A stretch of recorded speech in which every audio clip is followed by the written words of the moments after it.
So, the Frenchies. Yes.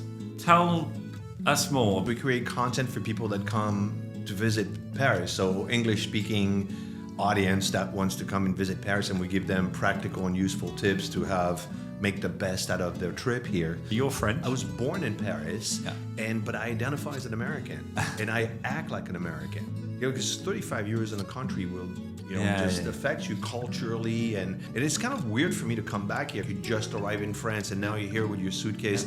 Oh my God, what have I just done? Colleen had to go through immigration, and we did a whole bunch of mistakes. Actually, the mistake that I did was believing that because I was French, it was going to be easy for me. I'm French, reading in French, and being more confused at the end than when I had started.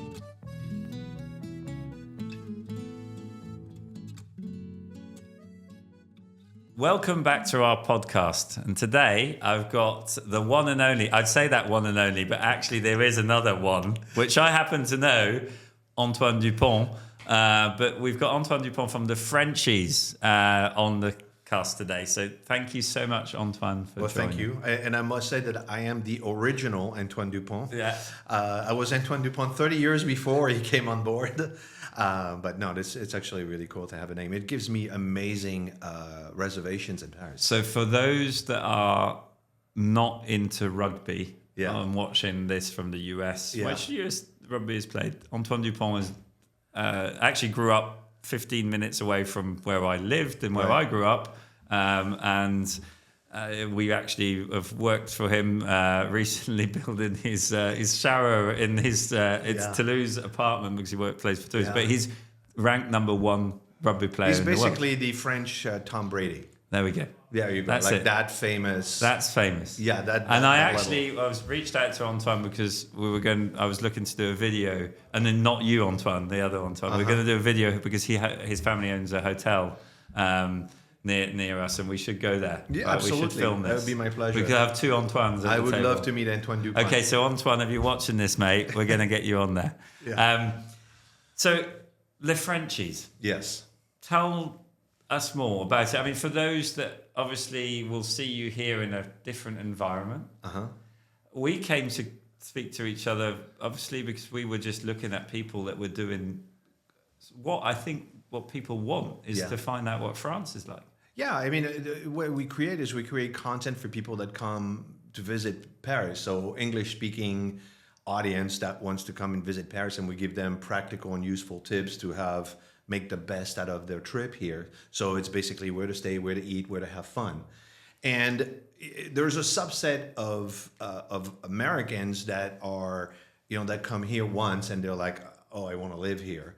And it was kind of like, oh, we could create some content about that, like giving them your some background tips. Though. So you're French? Yeah, I was born and raised here in Paris.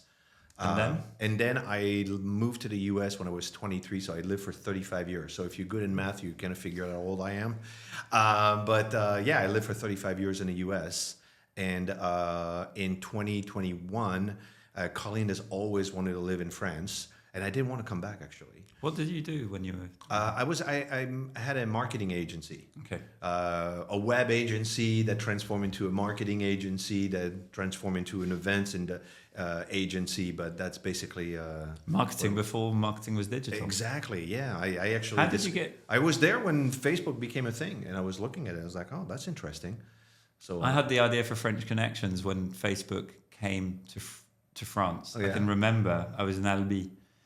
Because I had the idea for French Connections, and then I was told it was a really bad idea because I could only get a certain amount of clients. The traditional marketing way, I wouldn't afford it. Right.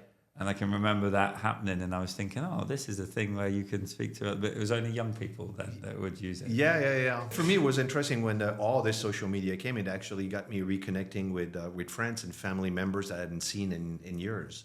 So I got a different angle to reconnect with people that were far away from me.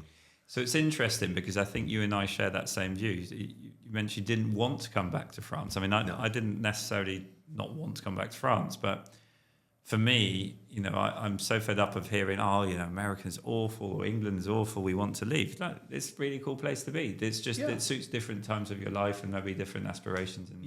Well, my life, my kids were born in the U.S., my business was in the U.S., my friends were in the U.S., I played tennis, my tennis buddies were in the U.S. I'm like, I don't know anything in France. And it's kind of weird for me to come back here because my name is Antoine Dupont. You cannot make more French than that. I was born in Paris, but I identify as an American, and I act like an American. Because 35 years in a country will, affects you culturally. And I bought my first house. I got your grown-up world, nearly. I was raised in France. As in, adult. But world. My entire adult life was in the U.S. And there's a point where I think also from a social point of view, and I'm not saying that, and of course these days French Connections has quite a lot of competitors and people trying to do the same thing that we do, but one thing that I'm sure you'll probably agree with me on is the fact that you're raised though in France, you understand the little nuances of the culture. And sometimes I'm like, I'm not sure. I'm often like with Colleen, I'm elbowing. I'm like, no, don't do that. So I'm not sure that 30 years in France necessarily would give you that. Do you know what I'm saying? Is like it's nearly ingrained into us. Like if you're raised, you're raised around the table and how to eat and how to behave in public spaces. So all the French culture is ingrained in me, and I've developed my American side culture, but I understand both. Like I understand the relationship with the guy that lives next door. And sometimes Colleen doesn't. She arrives in America and she made a pie and she brought them a pie and they were like, "What? Why are you giving me food?" Like they didn't understand. I see it as like two sides of my personality, literally, because I have this like French, born, raised. Super rural France for me. Like Paris was another country for me, but so British at the same time, But again, for a Brit or for a French, I don't know how you want to identify me. I'm one of the rare guys that has actually worked in the US, that knows the US, that sees the difference between those things, right? As well as like actually in France, this is just so far away from. What you guys know. And that's what you do, right? You're making it real for people that are not yet in France. And I think the success of our channel, I think, is how we connect with the audience because it's super relatable. I love it. And we relate to them and they relate to us. Guys, Frenchies, Les Frenchies. The reason why we're called the Frenchies is because I was Frenchy for 35 years in the US. Everybody, hey, Frenchy, so I came back to France and I'm like, well, guess what? We're Les Frenchies. That's where the name came from. But the idea came from wanting to do this as a business because it's now become a business, right? It's a full-time job. It was from the beginning. It was, the beginning was creating content. Colleen was discovering France. And I was rediscovering my country. Actually, when I left, I was 23. So imagine when, and actually I lived in Egypt and Mexico and everything. So up to 18, 19 years old, I was really in Paris. So I never went to museums. I never, I went to places, to cheap restaurants and everything. So I didn't know anything about Paris. And I come back I don't know the Louvre, I don't know Orsay, I don't know anything. So I'm rediscovering my country. And then Colleen is discovering it through her eyes. And I'm like, well, let's create some content because I think what we're doing here would be useful for people that are visiting that from our eyes, from our experience. And how many followers now? We have 305,000 on YouTube. We have 250,000 on Facebook. And then we're growing Instagram right now, so I think we're at 25. We haven't done anything with Instagram, but now we're be everywhere, right? Yeah, it's difficult to be on all of these.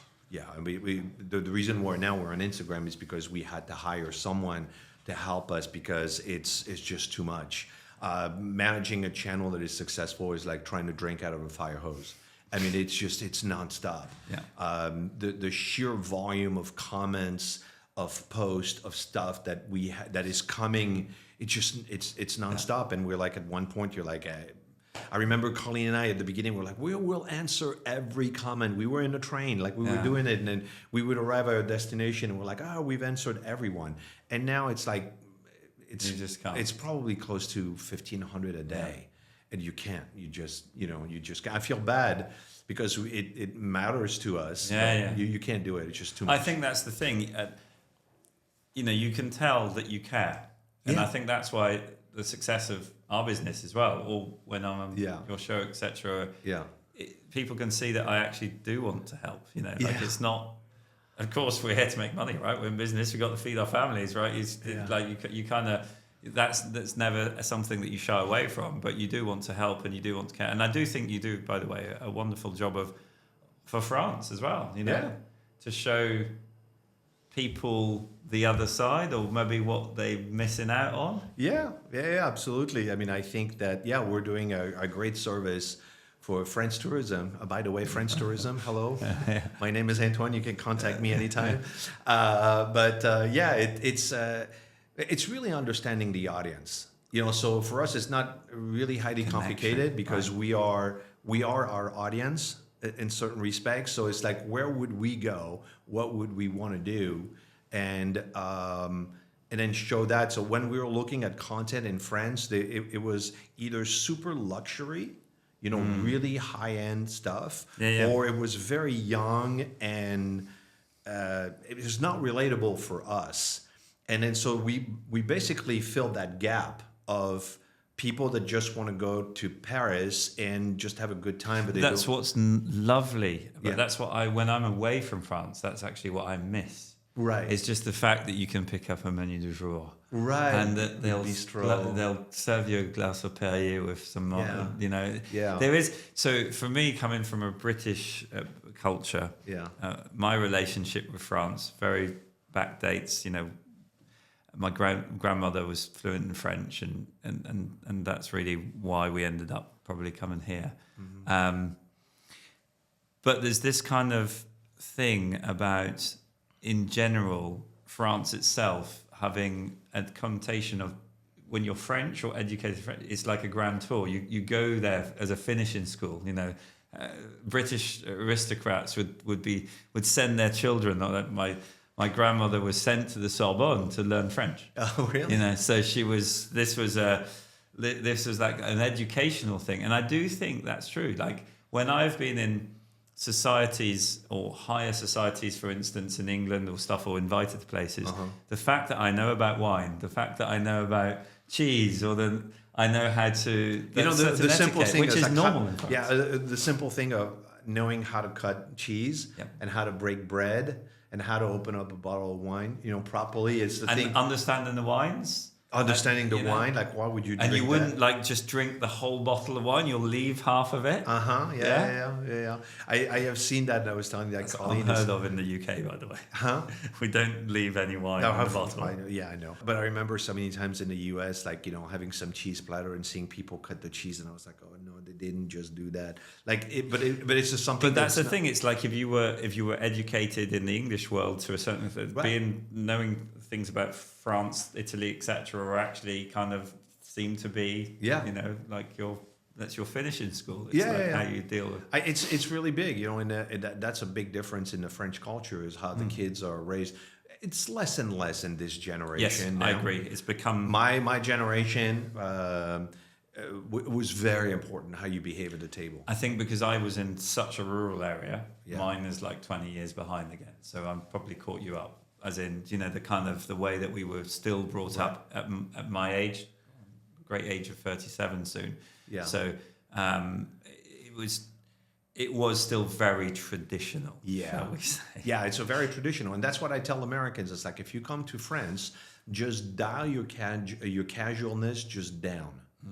Bring it from a 7 or 8 and then bring it down to a 4. Yeah. Like Americans are like, "Hi, how are you?" I'm like, "Okay, bring it down." Just a little bit, bonjour, just wait for that, bridge that gap. It has got better, and I think that's where people will confuse it with rudeness. Yeah, absolutely. But it's actually just the way that French people are. I think the rudeness of the French is... We love Americans, by the way, for those watching from... In France, it's very exotic for people to absolutely. Have people French people... love American, idolize American culture. World War II and there's liberators and they're still very grateful and I think it's I think also we've discussed this is like it's such a good gap between the Latin culture and actually the convenience of still having things delivered and safety and security and so all those kind of things that maybe if you go to Italy, Spain, it's not quite as convenient maybe as it is in France. Yeah, so. I actually had that last time we were in Italy, and I was like, okay, there's a difference between France and Italy. Just immediately it's like, oh, okay, so it's not nearly as polished as it in France, and then you go in Germany, and then you're a whole new level. It's weird, but again, what a great place for Americans to base themselves to then discover Europe. That's kind of that's the. So, what would you be your top tips for people moving to France, Antoine? My top tip would be like come and live here, like spend a winter here, like come in 6 months. I would say the first thing, rent a place. And get a sense of the place, because I think people will gravitate towards let's go to Nice because they know that, or like Paris. So there is Paris and Nice. A lot of people will look at that, but there's so many other areas. I mean, personally, Colleen and I are living next to Paris, right, just north of the city. But we're definitely all looking in, I would say, from Dordogne to Toulouse and that all area. For us, it's much better than the French Riviera, which I totally understand why someone would look at that. But and I think it comes down to weather, though, then as well. If somebody was living in Arizona and they want good weather all the time, right? It's the only place you can go. Yeah, really. That's true. We're from Miami, so we're used to heat and good weather and humidity. But I think there's so many places in France that are extraordinary. I don't know how many people. A lot of people consider Bretagne or not. Yeah, I think so. I think what I've seen more and more is Lille and Strasbourg. Oh yeah, Strasbourg is a beautiful city. But again, different influences. It's a different kind of thing. Yeah, and I mean, if you look at so many cities that are 2 hours from Paris, Bordeaux 2 hours, Strasbourg 2 hours, Lille is an hour and a half. Lyon is a little bit over 2 hours. You did a great video. I loved it. I mean, there's loads of great videos, but one great one, not the one that I'm on, but the one that you do a tour of France. And for those that haven't checked out their YouTube, please do so, because you did a great job of showing, I think, the different areas. Right. With a bit of film of you eating and doing things and like discovering. I mean, yes, there's probably more. Yeah. But it's such an important thing. You do such an important job. I can't emphasize it because people want to see that. As you said, we don't have time, unfortunately, to be so present. Yeah. And do so much of the work that you're doing. And just to, bring it to the audience as well, you don't just do YouTube videos. You've got guides, tours, you can download stuff. Yeah. It's we sell guides, best hotels in Paris. Now we realize a few things. Well, some people that are moving here are looking at something different, but the people that are coming to Paris, they're, the first thing is where we're going to stay.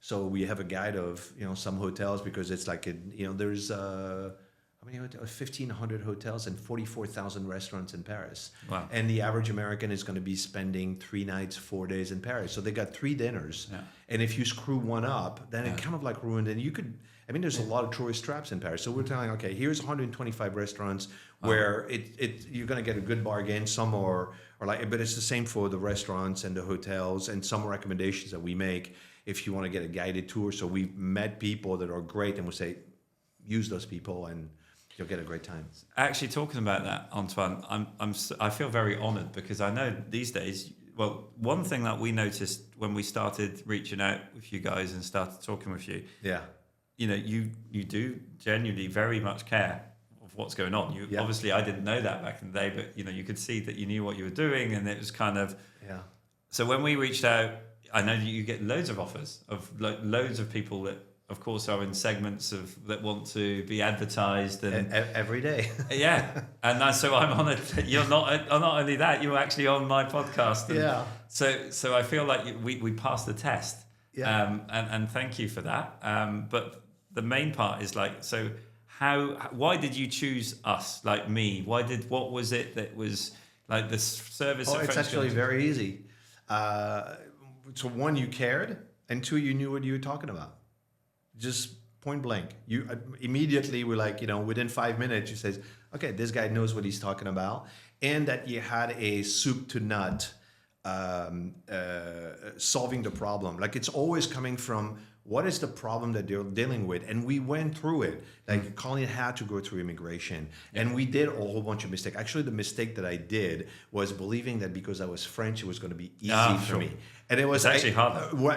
Absolutely, I remember like reading the website like for 3 hours and I'm French, reading in French and being more confused at the end than when I had started because I was pulled in so many directions. So you solving that problem is just amazing, but it's really the soup to nut, because there's some people out there that they're trying to sell their timeshare, or they're trying to sell you whatever they're trying to sell you. But you're like, you understand the concept. They're not doing it either. Right. It's like, look, the first things first, right? We need to resolve this problem of your stay, long-term visa and everything. That's really important. We need to start a dossier, and you don't want to be doing this. And I tell you that, do not try to do your dossier. You're going to, it's not a good idea. Just hire a professional.